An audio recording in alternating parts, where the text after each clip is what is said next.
తెలుగు సంబరాల తీయదనం అలనాటి రుచుల సరికొత్త రూపం పరంపర స్వీట్స్. సమయస్ఫూర్తి, ధైర్యం, తెగుముతో పాటు మనసులో మానవత్వం ఉన్నవారే ధైర్యంగా ముందడుగేసి అవతలి వాళ్ల ప్రాణాలను రక్షిస్తారు. వారే నిజమైన రియల్ హీరోస్. అలాంటి రియల్ హీరోస్ పై సింగపూర్ ప్రభుత్వం తగిన గుర్తింపునిచ్చింది.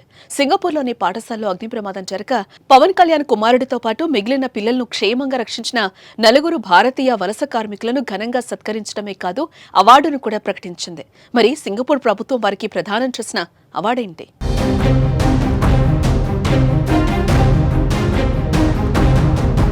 April 8 Singapore central business district సమీపంలోని రివర్ వ్యాలీ రోడ్లో గల 3 అంతస్తుల భవనం నుంచి అగ్నికిలలు ఎగసిపట్టాయి. ఇంతలోనే పిల్లల ఏడుపులు వినిపించాయి. దీంతో అక్కడే పనిచేస్తున్న భారతీయ వలస కార్మికులు మనకెందుకులే అనుకోలేదు.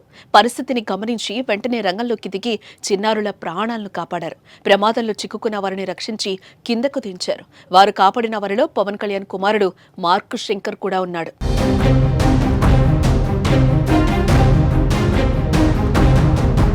ఆ వలస కార్మికుల సాహసాన్ని గుర్తించిన సింగపూర్ ప్రభుత్వం ఇటీవల వారిని సత్కరించింది. తాజాగా వారికి లైఫ్ సేవర్ అవార్డును కూడా ప్రదానం చేసింది. వారి ప్రాణాలు పణంగా పెట్టి పిల్లలను రక్షించినందుకు ఈ అవార్డును ప్రదానం చేసినట్లుగా సింగపూర్ సివిల్ డిఫెన్స్ ఫోర్స్ పేర్కొంది.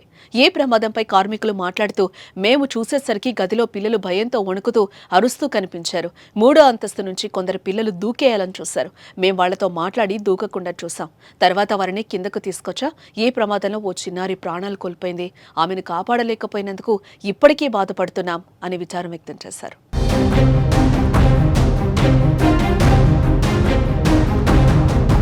మొత్తం ఈ ప్రమాదంలో 15 మంది పిల్లలు సహా 20 మంది గాయపడ్డారు. ఓ చిన్నారి మాత్రం మృతి చెందింది. ఇక కుమారుడికి ప్రమాదం జరిగిందని తెలియడంతో పవన్ కళ్యాణ్ సింగపూర్ వెళ్లారు.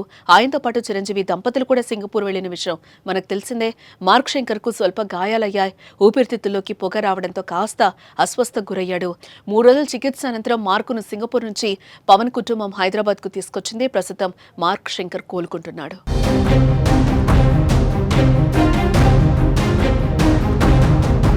ఇక మన భారతీయ వలస కార్మికులు సకాలంలో స్పందించకపోయి ఉంటే ప్రమాదం మరింత తీవ్రతరమయ్యేది. అందుకే వారు ఈరోజు రియల్ హీరోస్ ప్రశంసలు పొందుతున్నారు. మరి వారు చేసిన పనికి అభినందనలు తెలపాల్సిందే.